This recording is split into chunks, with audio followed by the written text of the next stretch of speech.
दोस्तों, आप सबको एक नई कहानी में स्वागत है। अफ्रीका महाद्वीप में हीरो की कई खानों की खोज हो चुकी थी, जहां से बहुतायत में हीरे प्राप्त हुए थे। वहां के गांव में रहने वाला किसान अक्सर उन लोगों की कहानियां सुना करता था, जिन्होंने हीरो की खान खोजकर अच्छे पैसे कमाए और अमीर बन गए। वह भी हीरे की खान खोजकर अमीर बनना चाहता था। एक दिन अमीर बनने के सपने को साकार करने के लिए उसने अपना खेत बेच दिया और हीरो की खान की खोज में निकल पड़ा। अफ्रीका के लगभग सभी स्थान छान मारने के बाद भी उसे हीरो का कुछ पता नहीं चला। समय गुजरने के साथ उसका मनोबल गिरने लगा। उसे अपना अमीर बनने का सपना टूटता दिखाई देने लगा। वह इतना हताश हो गया कि उसके जीने की तमन्ना ही समाप्त हो गई और एक दिन उसने नदी में कूदकर अपनी जान दे दी। इस दौरान दूसरा किसान, जिसने पहले किसान से उसका खेत खरीदा था, एक दिन उसी खेत के मध्य बहती छोटी नदी पर गया। सहसा उसे नदी के पानी में से इंद्रधनुषी प्रकाश फूटता दिखाई पड़ा।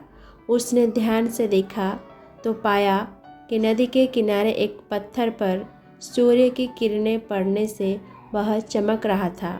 किसान ने झुककर वह पत्थर उठा लिया और घर ले आया। वह एक खूबसूरत पत्थर था। उसने सोचा कि यह सजावट के काम आएगा और उसने उसे घर पर ही सजा लिया। कई दिनों तक वह पत्थर उसके घर पर सजा रहा। एक दिन उसके घर उसका एक मित्र आया। उसने जब वह पत्थर देखा तो हैरान रह गया। उसने किसान से पूछा, मित्र, तुम इस पत्थर की कीमत क्या है जानते हो? किसान ने जवाब दिया, नहीं, मेरे ख्याल से ये हीरा है, शायद अब तक खोजे गए हीरों में से सबसे बड़ा हीरा। मित्र बोला। किसान के लिए इस बात पर यकीन करना मुश्किल था। उसने अपने मित्र को बताया कि उसे यह पत्थर अपने खेत की नदी के पास मिला। वहाँ ऐसे और भी पत्थर हो सकते हैं। दोनों खेत पहुँचे और वहाँ से कुछ पत्थर नमूने के तौर पर चुन लिए।